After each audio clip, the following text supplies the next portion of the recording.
Hey, welcome to the Elle Russ Show, where we explore ways to get healthy, wealthy, and wise. With a combination of guest interviews and solo episodes, I hope you will be inspired and motivated to become the best of whatever you are. I'm Elle Russ, #1 best-selling author and subject expert with over a decade of helping thousands of people across the globe. Visit my website, ellruss.com, to learn more about free guides, masterclasses, online courses, and more. Enjoy the show.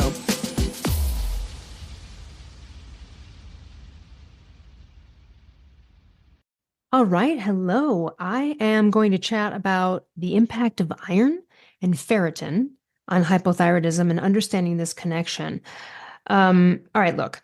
Hypothyroid patients classically have low ferritin, which is iron storage, and other low iron levels. So why? Well, this is just another negative side effect of undiagnosed or untreated or mistreated hypothyroidism. So you can be on thyroid hormone replacement and be having an issue, because if you're still hypothyroid, even though you're on thyroid hormone replacement, you will not be able to, your body can't hold on to iron.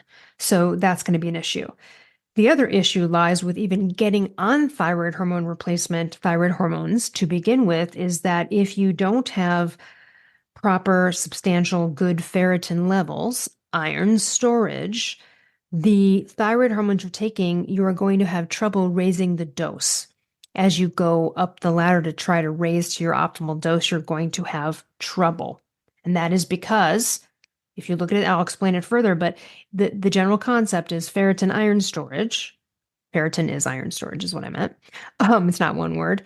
That it is responsible sort of shuttling and moving the thyroid hormones and getting them to where they need to go. So, iron iron is at the core of the actual earth, right? Like back in the day, ancient Native American, if you had anemia, later, you're going to die, right? You can't live without this essential. It's just so crucial. So it's not only essential for being the protein component for metabolism, it's low iron levels obviously go hand in hand with low B12. And that's sort of case in point for vegans, vegetarians, and why they have to take B12 and amino acids, because they're not getting it from meat. Then they're not getting those iron levels as well from meat. And so, I've even seen male pescatarians after 10 years, 14 years, something, they're going to have low ferritin eventually and maybe some subpar iron levels, even though they're not menstruating. Iron provides life-affirming oxygen to the organ systems because its role in red cell production. So it's giving life-affirming oxygen to all of the organ systems. Without adequate iron, muscles lose their tone and elasticity. Low iron can compromise brain function because oxygen supply in the brain is assisted by iron, and the brain uses approximately 20% of the blood oxygen. So proper flow of blood in the brain stimulates cognitive activity. This stuff is all connected. So this is why, and I'll talk about sort of the deficiency symptoms and why some of them also mimic general hypothyroid symptoms, because you could have these hypothyroid symptoms that mimic the low ferritin, low iron ones, but not have low iron, although they usually do go hand in hand. But ferritin, which I mentioned before, is iron storage, and it's important to the amount of iron available in the body. So ferritin acts as a buffer against both iron deficiency and iron overload. So it stores iron in a non-toxic way.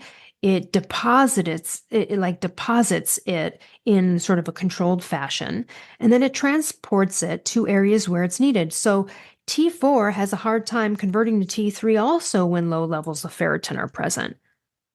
All right, let's talk about some of the deficiency symptoms of iron and or low ferritin. Lightheadedness, dizziness. I remember when I had a ferritin result of 10, and the range at the time was 10 to 150. So yeah, I was at 10. I passed out I fainted just in like the lobby of a spa, like randomly. I'm so glad I didn't pass out somewhere publicly, like in the middle of the street. Restless legs. This is a big one. I had serious restless legs. In fact, later on in life, when I got restless legs back again, it was an indication to me that my iron was low and something was going on, and perhaps I was dealing with a thyroid issue or I needed to take iron. Restless legs usually manifests itself at night, where your like legs cannot get comfortable. You know it's you if you know. You wouldn't be like, I wonder if I have restless legs. You would be like, oh, wait, hold on. Are you constantly adjusting your legs? Like they cannot get comfortable and it's annoying. And usually it's at night or in general. That can be a symptom that a lot of people don't know. Heart palpitations. So, this I describe as especially when laying down. So you lay down and it's like you feel your heart thumping and pumping loudly in your chest. Like it feels wrong because you can feel it. Like right now, I'm talking to you, I can't feel my heart. Like it's not thumping and like creating this feeling in my chest, like doom, doom. But it feels like that upon laying down when you have low iron and or ferritin. Shortness of breath. This is a big one. And it's what we call sort of like, it's like air hunger. It's like when you can't quench your thirst. So you would be maybe walking uphill or doing some activity where you are out of breath sooner than you feel you should be, and or you're like trying to catch a breath, but it's not satiating you. Like it doesn't feel like you're getting the breath. Almost like if you've ever experienced not being able to quench your thirst, it's the same thing. So it's like air hunger. That is also another symptom. Again, it's like feeling like you cannot take a deep enough breath or shortness of breath. Like I can't, I can't catch a breath. Like I don't know why I'm barely working out. And I always tell the story about a vegan at my gym who, I'll tell you the full story, really. The vegan at my gym who one time I saw her trying to convince someone to go vegan in the locker room. And I should have not entered this battle. But I did just look at the woman who she was trying to convince, and I just said, please do not go vegan. Humans are meant to eat meat. And the woman was like, you think we were meant to kill animals? And I said, yes, I'm so sorry, but we are. And I was just nice about it, but I was like, I shouldn't have got involved. Anyway, okay. But I'm glad I heard that because she used to swim with me, like next to me in the lanes. And this was many years ago, and I was in the sauna afterwards, which was like right outside of the pool. And she comes in and she's like, just because we're the only people in the locker room, she opens the sauna door and she's like, I can't, I can't catch my breath. I swim every day. It's just like I can barely swim a lap. Like I can't, like she's having this issue. So I stand up, I take her out of the sauna, and I said, hey, you're a vegan, aren't you? And she said, yes. She hadn't remembered that I was the one in that conversation. And I said, listen, when is the last time you've had B12? And her jaw dropped. By the way, she was like 55 years old. She was an older woman who had been like obviously doing this a long time. Seemed like she knew what was going on. Her jaw dropped. She said, oh my God, I think you're right. I haven't taken any in a really long time. So I wrote down like this thing to go get at the store that was like a mile away from the gym. And I said, you need to go afterwards and get this immediately. And you need to take it every day. Go talk to your doctor. But, this is my opinion. Like, look into it. She said, no, I think you're right. I've dropped the ball on the B12. So then I saw her like, I don't know, a month or two later, and I went up to her and I said, hey, how do you feel now after the B12? Oh my God, so much better. Thank you so much. Okay. So a lot of lessons on that one. But that's like that feeling like shortness of breath. You can't get a deep enough breath. You can't get enough air. You're exhausted easily. You have low energy, poor recovery after physical exercise, weak limbs. Yeah, feeling weak in the limbs. Brain fog, inability to focus. That's also, a hypothyroidism symptom, whether you had low or high iron or like low or normal iron, it wouldn't matter. You could also have that, but it's also a low iron thing. So do you have hypothyroidism or do you have just low, shitty ferritin and iron from being a lifelong menstruating female and you need to, or a vegan or a vegetarian, whatever, And you just look, I've had a couple of clients who solved the thyroid problem by just solving their iron labs because it was just a nutrient deficiency thing, and the whole system was working way better once they pumped that up. Not always the case. Usually the hypothyroidism comes first, and then you can't sort of hold on to iron because you're not creating enough acid to break that food down. You're not digesting and absorbing the iron in the gut like you should. So even when you're hypo and you're eating like chicken liver every day, it still doesn't raise the iron. And that's usually why you have to go to supplementing. And usually the one is ferrous bisglycinate chelate is the best form of iron for this situation. So, brain fog, inability to focus, feeling stressed, overwhelmed, anxious, easily irritated, numbness in hands. I noticed that back in the day, at least for me, female orgasm contractions felt weaker and not as strong as before. I felt like there wasn't enough vaginal moisture, where it was like a different consistency. And again, this is when I was, in my mid 30s, where there shouldn't have been any of those kind of things, like, because those are perimenopause, menopausal issues. But it was due to low iron and also like a reverse T3 hypothyroidism situation. And look, we already know that hypothyroidism can affect those things, but that could also just be a low iron ferritin. So, why does it occur? I briefly mentioned it, but being hypothyroid has this cascade of negative effects, and one of which is loss of iron. A lot of potential factors. Hypothyroid women may have heavier periods due to those thyroid hormones being affected and creating imbalances. You have lower production of stomach acid in hypothyroid patients, like I mentioned, which can lead to iron absorption issues.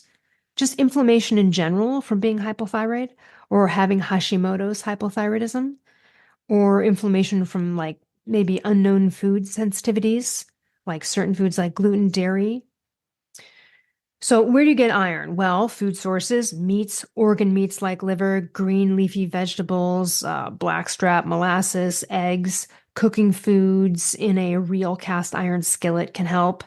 But when food doesn't work, then we go to the supplementation, and that's ferrous bisglycinate chelate. So, testing. Well, because inflammation can throw off a ferritin test, it can make it appear normal or even high. It's important to get like a comprehensive iron panel, and that's the most effective. And let me just talk about some of these optimal levels. All right, so ferritin for both men and women, uh, 50 to 100. So this is working with a common reference range of like 10 to 150 or 10 to 200, something like that. Ferritin over 100 can indicate inflammation in the body or indicating ingesting too much iron if you happen to be taking it. By the way, high quality omega-3 fish oil can help reduce high ferritin and just in general inflammation. But if you're allergic to shellfish like I am, then you avoid krill oil. All right, so that's the ferritin test. Let's talk about total iron binding capacity, which is TIBC. So, with healthy levels of iron, this is going to be low in the range, about one quarter above the bottom number of the range you're using. So, a common range is like 250 to 450, let's say. Total iron binding capacity, what that does is it measures whether a protein called transferrin has the capacity to carry iron in the blood. So if your result is high, in the absence of chronic disease, you could be anemic. The other test is another test on this sort of comprehensive panel is just like serum iron or total iron or iron. And that's sort of like the amount of circulating iron. Um, Usually around like 110 for women, 130 for men. If it's the common reference range, maybe of 35 to 155. I'm reading this from my book, by the way, The Paleothyroid Solution, this section right here. Then there's the percentage saturation. It's a percentage sign in front of the word saturation. And that's sort of like your iron divided by your TIBC. And so, anyway, women usually score around 35%, and men can be 40 to 45%. When you're hypothyroid and you're having all these issues, if you're having iron absorption issues, then I think my percentage of saturation at one point was like 18% or 20%. And I remember being like, oh boy, and like having to get that up. So, there are lots of forms of iron. There's like ferrous sulfate, ferrous gluconate, but What's preferred is really ferrous bisglycinate chelate. I've tried various forms of iron. You always want to take it with food, and preferably and you can, if you can tolerate vitamin C, you can take it with vitamin C because it helps with absorption. Um, a lot of people have heard a wives' tale about um, iron being constipating. And the thing is that that's like with other forms. And this form of iron really doesn't constipate people, but if for some reason you feel like your bowels are sluggish while you're taking iron, you can always take some magnesium as well every night. So I want to give a heads up about iron that I give to all my clients who end up taking it, which is supplementing with iron will turn your bowel movements, your stools, pitch black. And you might notice a tar-like consistency. This is normal. Yes, your poops are going to look like black tar. And I'm warning you now, because if you get there, you're like, what is this? Because it's pretty stark. Like you're like, wow, this is that she's not joking. And that can happen maybe 10 days after taking iron. So, should you avoid anything while taking iron? Usually people say avoid taking calcium with iron. And you also avoid taking any iron with any thyroid hormones. You always want to take any iron if you're supplementing iron far away from thyroid hormone replacement because the iron can sort of bind with the thyroid hormones and render them less effective. So ideally, you want to take your thyroid hormones and iron 2 to 4 hours apart. So you can take thyroid hormones like an hour before taking iron or several hours after taking iron. And so if you're deficient and you need to increase your levels, getting tested every 4 weeks is conservative, and that can help with avoiding, overloading on iron, which is toxic. So you'll want to check in with that. And for more on this, you can either see my book, The Paleothyroid Solution. You can go check out my free thyroid guide. And I think the best way to jump in if you are just learning about thyroid stuff and you're like, I don't know, I'm confused, is take my thyroid masterclass. It's like a mini version of my full-fledged ultimate thyroid course. And it gives you a great tutorial and lots of good resources to get your head around this to start moving in the right direction. And of course, I'm available for private coaching if you need that too. This is fixable. It's manageable. There are a lot of these components, iron and ferritin being one that a lot of doctors don't recognize. So then they'll give a patient thyroid hormone replacement and they're trying to get them better, but the person is struggling because they have low ferritin and or iron issues, and they need to, at the same time, work on that so that they can raise their dosage. All right, everyone, I'll see you next week. Hey, thanks for listening. If you enjoyed this show, I would so appreciate you leaving a review on Apple or Spotify or wherever you get your podcasts. And to learn more about partner discounts on amazing products, visit elleruss.com/discounts.